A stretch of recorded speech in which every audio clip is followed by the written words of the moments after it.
Good morning students.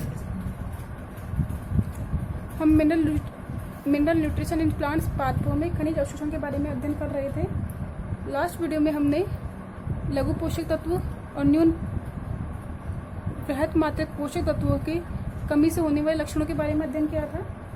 आज के video में हम इन खनिज लवणों के अवशोषण की क्रियाविधि के बारे में अध्ययन करेंगे। तो हमारे आज का टॉपिक है खनिज लवणों के अवशोषण की क्रियाविधि।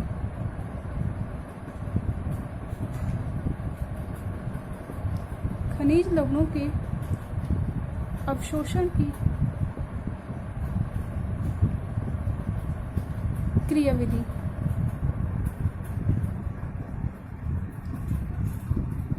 देखिए, ये जो खनिज लवण है इनका अवशोषण अधिकांशतः कैसा होता है? सक्रिय रूप से। अधिकांशतः कैसे होगा? सक्रिय रूप से। सक्रिय रूप से हमारा क्या तात्पर्य है? सक्रिय रूप से कहने का तात्पर्य है कि ऊर्जा खर्च होती है, ऊर्जा उपयोग में आती है, और यह उपयोग में आने वाली ऊर्जा किसके रूप में होगी? एटीपी के रूप में। पार्कों में जो ऊर्जा की इकाई है वो क्या है? ATP, adenosine try phosphate. प्रारंभ में ऐसा माना गया था कि जब जल का अवशोषण होता है तो जल के साथ साथ ही खनिज लवणों का अवशोषण भी हो जाता है। जो पूर्व मान्यता थी खनिज लवणों के अवशोषण के संदर्भ में, वो मान्यता क्या कह रही थी कि जैसे जैसे जल का अवशोषण होगा तो जल के अवशोषण के साथ साथ ही क्या होता है? खनिज लवणों का अवशोषण हो जाता है।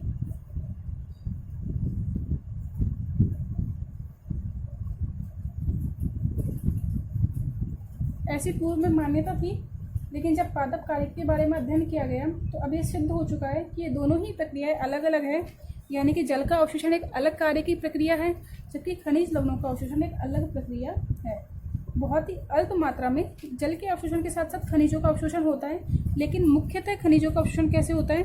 सक्रिय रूप से होता है, जिसमें अतिरिक्त ऊर्जा की आवश्यकता होती है। तो देखिए, जो खनिज लवणों का अवशोषण है यह निम्न दो प्रकार से संपन्न होता है। यह जो खनिज लवणों का अवशोषण है कितने प्रकार से होता है? दो प्रकार से पादपों में संपन्न होता है, जिसमें पहला अवशोषण होता है निष्क्रिय अवशोषण,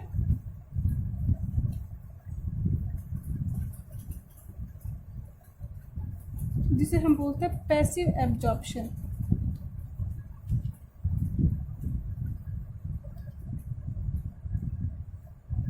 तथा दूसरे प्रकार का जो अवशोषण है उसे हम बोलते हैं सक्रिय अवशोषण।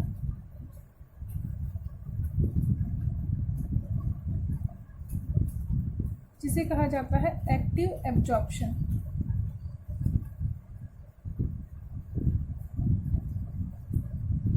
देखिए, जो खनिज लवणों का अवशोषण है यह दो प्रकार से संपन्न होता है, निष्क्रिय अवशोषण और सक्रिय अवशोषण। निष्क्रिय अवशोषण में क्या होगा? यहाँ पे आपकी ऊर्जा खर्च नहीं होती, एनर्जी खर्च नहीं होती, यहाँ पे एटीपी की आवश्यकता नहीं होती। जबकि सक्रिय अवशोषण में क्या होता है? यहाँ पे ऊर्जा खर्च होती है, और यह ऊर्जा कौन सी होती है? उपापचयी ऊर्जा। पादप की कौन सी ऊर्जा उपयोग में आती है? यहाँ पे उपापचयी ऊर्जा, मेटाबॉलिक एनर्जी, जो किसके रूप में होती है? एटीपी के रूप में पाई जाती है पादपों में। अब देखिए, निष्क्रिय अवशोषण में हमारी एनर्जी खर्च नहीं हो रही है, एटीपी खर्च नहीं हो रही है, तो फिर पादपों में खनिज लवणों का अवशोषण किस प्रकार संपन्न होता है? यहाँ पे खनिज लवणों का जो अवशोषण है वो है विद्युत रासायनिक विभव प्रवणता।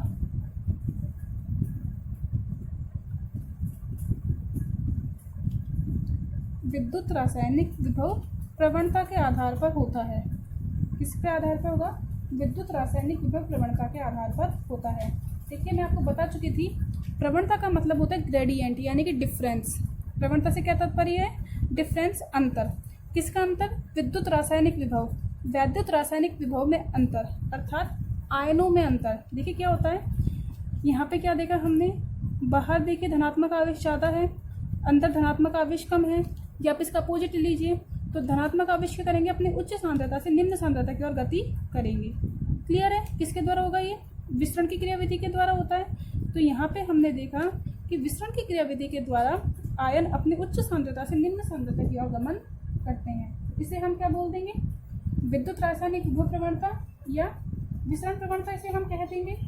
अब यहाँ पे देखा हमने कि निष्क्रिय अवशोषण में ऊर्जा की आवश्यकता नहीं होती है, साथ ही साथ विद्युत रासायनिक विभव प्रवणता के आधार पर खनिज तत्वों का अवशोषण संपन्न होता है। तो इस जो निष्क्रिय अवशोषण है, इस निष्क्रिय अवशोषण को आगे 3 भागों में बांटा गया है, यानी कि यह जो निष्क्रिय अवशोषण है यह भी कितने प्रकार से संपन्न होता है पाठों में? 3 प्रकार से। इसमें 3 विचार प्रस्तुत किए गए हैं। पहला है इसमें सहती प्रवाह सिद्धांत,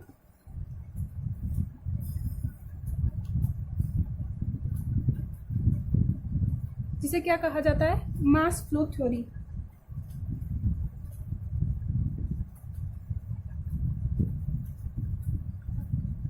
मास फ्लो थ्योरी या मास फ्लो हाइपोथेसिस। दूसरा है इसमें आयन विनिमय सिद्धांत,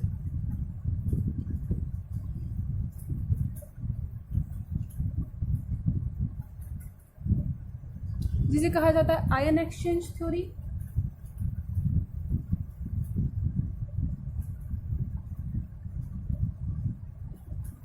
यहाँ पे हमारे पास तो तीसरा जो प्रकार है यहाँ पे उसे हम बोलते हैं डोनेन साम्यावस्था।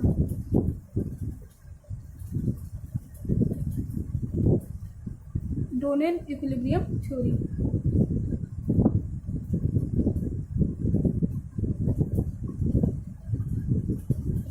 देखिए, निष्क्रिय अवशोषण, ऊर्जा की आवश्यकता नहीं होती है, विद्युत रासायनिक प्रवणता के आधार पर आयनों का आवागमन यानी कि परिवहन यहाँ पे संपन्न होता है, अवशोषण यहाँ पे संपन्न होता है।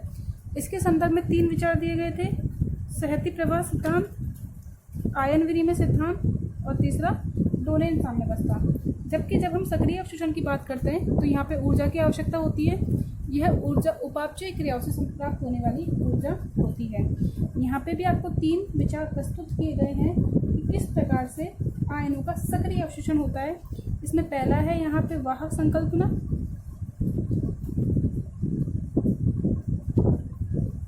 जिसे हम बोलते हैं कैरियर कॉन्सेप्ट।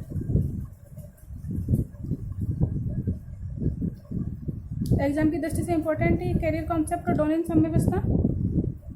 तो देखिए, सक्रिय अवशोषण में पहली जो परिकल्पना है कि जिसके द्वारा आयनों का सक्रिय अवशोषण होता है वो कौन सी है? आयन संकल्पना। सेकंड यहाँ पे जो संकल्पना है वो है आयन पंप, जिसे हम बोलते हैं साइटोक्रोम संकल्पना।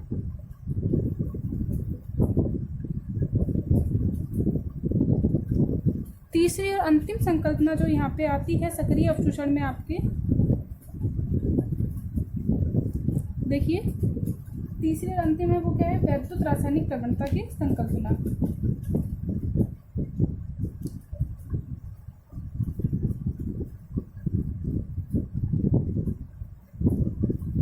वैद्युत रासायनिक प्रवणता की संकल्पना।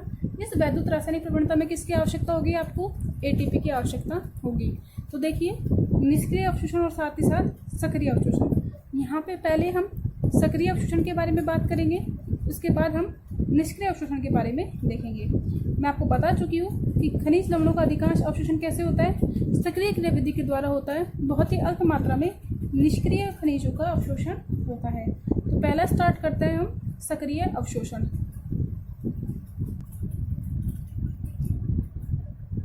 यहाँ पे हम पहला देखते हैं सक्रिय अवशोषण। ऊर्जा की आवश्यकता होती है और ऊर्जा किस रूप में मिलती है? यहाँ पे एटीपी के रूप में ऊर्जा प्राप्त होती है। इस सक्रिय अवशोषण में भी हम पहली परिकल्पना लेके चलते हैं जो कि है वाहक संकल्पना।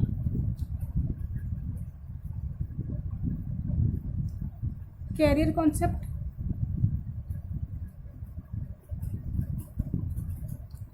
देखिए, वाहक संकल्पना क्या कह रही है कि खनिज लवणों के अवशोषण के लिए या खनिज लवणों के गमन के लिए क्या होगा? वाहक की आवश्यकता होती है। वाहक का मतलब होता है ले जाने वाला, कि वो वाहक क्या करेगा? अपने साथ आयन को जोड़ेगा और उसे उसके गंतव्य तक, उसके लक्ष्य स्थान तक पहुंचा देगा और अपने आप से पृथक कर देगा और वाहक पुनः अपनी स्थिति में आ जाता है। ये जो वाहक है सामान्यतः क्या होते हैं? ये प्रोटीन होते हैं। किसके बने होते हैं वाहक? प्रोटीन के बने होते हैं। देखिए क्या कह रहा है वाहक संकल्पना। तो वाहक संकल्पना कह रही है कि जो आयन है वो सामान्य अपने आप एक्सचेंज नहीं होते हैं, बल्कि क्या होते हैं? ये वाहकों के द्वारा गमनशील होते हैं। तो ये जो संकल्पना है किसके द्वारा दी गई थी? यह संकल्पना वॉन डेन हॉर्नट के द्वारा दी गई थी। किसके द्वारा दी गई? वॉन डेन हॉर्नट के द्वारा। देखिए हॉर्नट ने क्या कहा?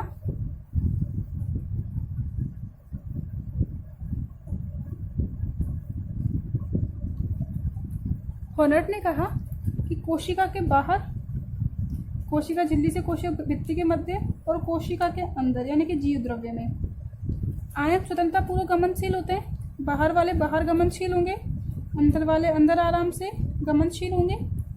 जीव द्रव्य में आसानी से एक स्थान से दूसरे स्थान पर जा सकते हैं। लेकिन बाहर वाले आयनों के लिए जो अंतर प्रवेश है, इसके लिए आपकी जो कोशिका झिल्ली है ये क्या होती है? अपारगम्य होती है। तो कोशिका झिल्ली आसानी से आयनों को एक्सचेंज नहीं होने देती है। ये जो स्थान है, बीच का जो स्थान है, ये क्या है? आयनों के लिए पारगम्य नहीं है। उस कंडीशन में क्या होगा? इनको पार करने के लिए कुछ प्रोटीन उपस्थित होती है और ये प्रोटीन उपस्थित होती है वाहक के रूप में। इन प्रोटीन का कह दिया हमने वाहक। ये क्या है आपके? वाहक।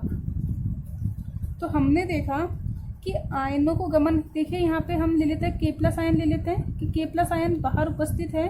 इस K+ आयन को आपको कहाँ पहुँचाना है? अंदर। तो ये बाहर तो मूवमेंट कर सकते हैं लेकिन ये झिल्ली को पार करके अंदर नहीं आ सकते। तो अब इस कंडीशन में कैसे कोशिका के अंदर प्रवेश करेंगे? तो यहाँ पे बताया गया कि अणुओं को या आयनों को पार करने के लिए वाहक उपस्थित होते हैं। क्या उपस्थित होते हैं? वाहक। वाहक का मतलब ले जाने वाला। यह वाहक क्या करेगा? इस K+ आयन से जुड़ जाएगा और अपने आप में इस तरीके से परिवर्तन करेगा कि यह K+ आयन बाहर से अंदर की ओर प्रवेश कर जाए।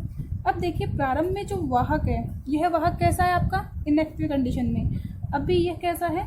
निष्क्रिय अवस्था में उपस्थित है, सक्रिय अवस्था में उपस्थित नहीं है। जैसा कि हमने बात करी कि सक्रिय अवशोषण है, ऊर्जा खर्च होगी। इस वाहक को सक्रिय करने के लिए ये जो वाहक अभी किस अवस्था में है? ये निष्क्रिय अवस्था में। इस निष्क्रिय वाहक को सक्रिय करने के लिए क्या देंगे हम? ATP प्रदान करते हैं, यानी कि ऊर्जा प्रदान करते हैं। ये पहला चरण हुआ इसका। जैसे ही आपने वाहक को ATP दी तो वाहक क्या करेगा? आपके सक्रिय हो जाएगा। ये जो निष्क्रिय वाहक था, यह वाहक क्या हो जाएगा? सक्रिय हो जाएगा। कैसे होगा? ATP एडिनोसिन ट्राइफॉस्फेट, इसमें से एक फॉस्फेट का अणु मुक्त हो जाएगा और ये किस में कन्वर्ट हो जाएगा? ADP एडिनोसिन डाइफॉस्फेट के रूप में मुक्त हो जाएगा। और यहाँ पे जो ऊर्जा मुक्त होगी वो वाहक को सक्रिय करने में आवश्यकता में कार्य आ जाएगी। यानी कि जो पहले आपका निष्क्रिय वाहक था, जैसे ही ATP खर्च हुई तो क्या हो जाएगा? ये आपका सक्रिय वाहक में कन्वर्ट हो जाएगा। किस अवस्था में आ जाएगा? अब ये सक्रिय अवस्था में आ जाएगा। ठीक है। अब जैसे ही वाहक सक्रिय हुआ, यह वाहक क्या करेगा? ये किसकी बात कर रहे हैं हम? कोशिका झिल्ली, सेल मेम्ब्रेन की बात है। वाहक कहाँ उपस्थित है? सेल मेम्ब्रेन में उपस्थित है। और हमें पता है सेल मेम्ब्रेन किसकी होती है? लिपोप्रोटीन की। लिपिड और प्रोटीन की कैसी संरचना होती है? द्विस्तरीय संरचना होती है। हमने यहाँ पे तरल मोज़ेक मॉडल पढ़ा था कोशिका झिल्ली की संरचना को समझाने के लिए। अब जैसे ही यह वाहक सक्रिय हो गया, दूसरा पद क्या हुआ? आपके पास वाहक उपस्थित है। कौन सा वाहक उपस्थित है इस समय? यह है सक्रिय अवस्था में। इस सक्रिय वाहक से आपका आयन जुड़ जाएगा जिसका आपको स्थानांतरण कराना है, जिसका आपको गमन कराना है। तो आयन जुड़ गया। यहाँ पे देखिए यह K+ आयन सक्रिय वाहक से जुड़ जाता है और इसके जुड़ने से क्या बन जाएगा? वाहक आयन सम्मिश्र।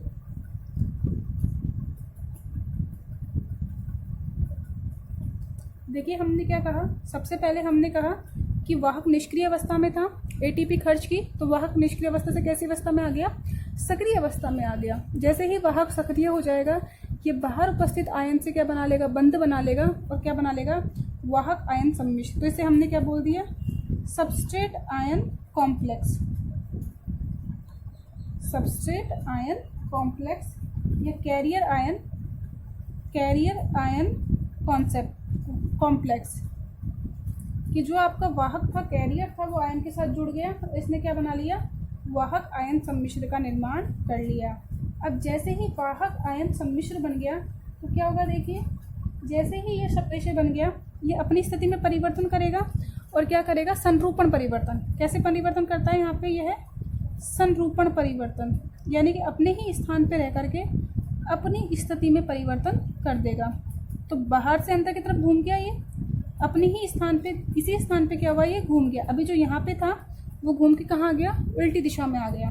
तो जैसे इसने किया तो बाहर से आयन कहाँ आ गया, अंदर की तरफ। अब इस कंडीशन में क्या होगा, जो आपका वाहक आयन सम्मिश्र था,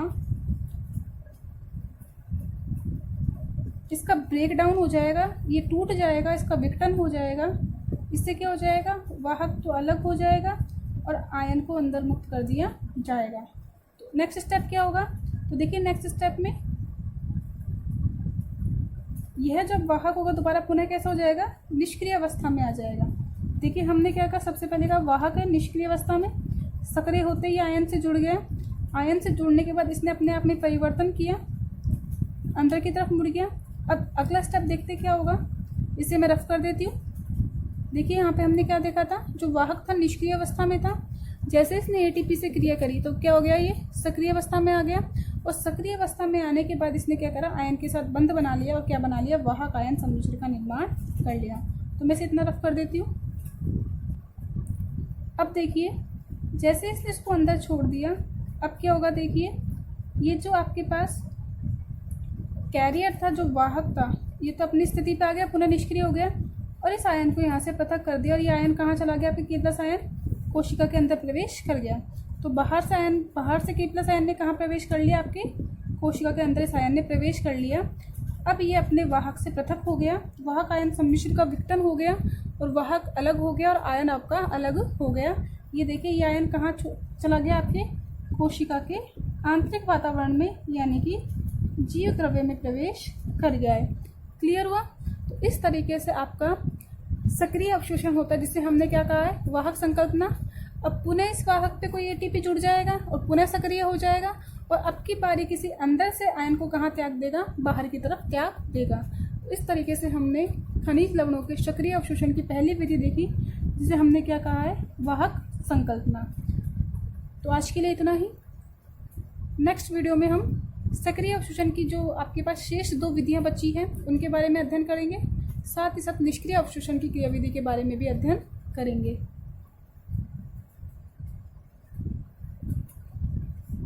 तो आज के लिए इतना ही। Thank you.